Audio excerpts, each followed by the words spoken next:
wife said, hey guy, do something, get out the couch, do something.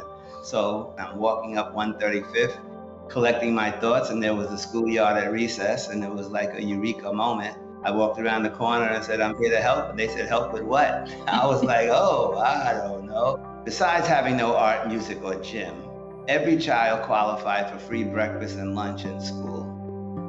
And you're surrounded by junk food. And then I'm working with these kids who look just like my kids. And I found out that almost half of them were living in homelessness. And I'm like, no, not this kid. I know what homeless looks like. I see it all the time. You never see a child.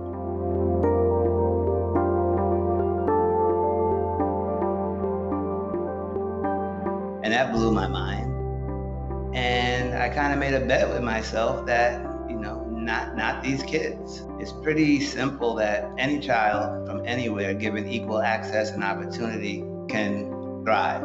It shouldn't be determined by the zip code in which you live. I never planted anything in my life, but it gave me something else to do. So between breakfast and lunch, I started clearing out the garden, and the kids would watch me from the windows. After about 2 or 3 days, they came over and started helping me. And this little girl, about this big, with glasses this big, tugs on my sleeve and says, why don't we plant something? Something magical happens if a child plants something. If they plant it, they will eat it. If they eat it, 80% of the time they like it. But then we're right back where we started here. You can't buy what we grow in these farms in this community at affordable prices.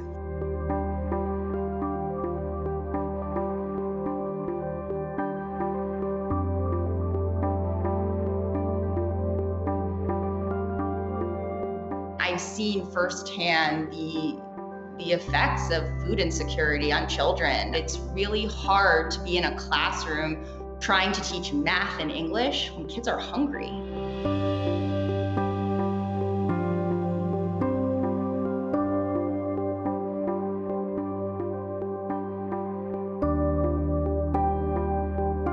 I was kind of shocked to find that the majority of the children couldn't even identify simple vegetables, no less taste them. So anything green that was served in school, they just push it off to the side and don't want to even try it.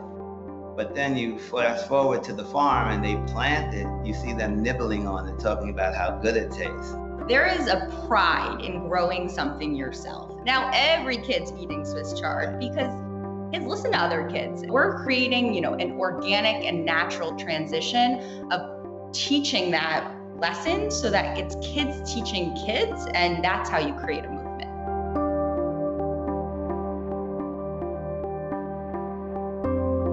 So now we have a mobile teaching kitchen where we can drive up to where they are, be it the schools where they live, the food pantries, wherever, and we can be starting cooking meals on the sidewalk while we give out the free produce and actually show them on site how to prepare it, simple recipe writing, etc. COVID was killing people, especially Black and brown people at 3 times the rate as white people. It's the underlying health conditions. And the #1 drivers was diabetes, heart disease, and high blood pressure. All 3 illnesses that you can change with a healthy diet.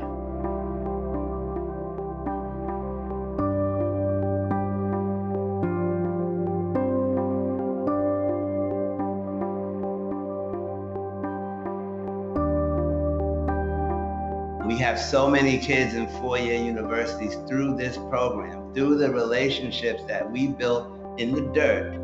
It's grown into this. Without that support and the guidance, we know what happens. So that's what really lights us up. Sitting in the garden and some kid who you met 9 to 10 years ago coming in there crying about how much that garden meant to them.